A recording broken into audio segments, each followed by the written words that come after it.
L'histoire derrière cette photo est juste incroyable. Une longue table blanche séparant deux chefs d'État. Moscou, le 7 février 2022. Emmanuel Macron se rend en Russie dans une mission de la dernière chance. L'objectif ? Convaincre Vladimir Poutine de ne pas envahir l'Ukraine.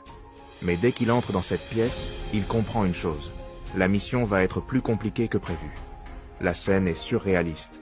Deux hommes d'État, distants de plusieurs mètres. Emmanuel Macron d'un côté, Vladimir Poutine de l'autre. Entre eux, une table blanche de 6 mètres les sépare. Un vide glacial et un message parfaitement calculé. Officiellement, la raison est sanitaire. Macron aurait refusé un test PCR russe pour éviter qu'on récupère son ADN. En réponse, le Kremlin impose une distanciation extrême. Mais pour beaucoup d'observateurs, cette mise en scène est tout sauf anodine. C'est une démonstration de pouvoir. Car Poutine ne laisse rien au hasard.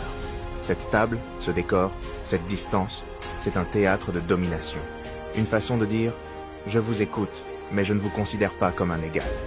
Depuis plus de 20 ans, Vladimir Poutine cultive une image, celle d'un homme fort, imprévisible et inébranlable. À travers cette simple table, il impose le cadre. Il déstabilise. Il rappelle qu'on ne peut pas le faire plier.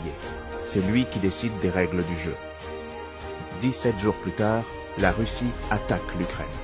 Et cette image devient un symbole. Symbole de l'échec diplomatique, mais surtout d'une mise en scène glaciale du pouvoir absolu. Ce jour-là, Poutine n'avait pas besoin de parler fort. Il avait déjà tout dit avec une simple table.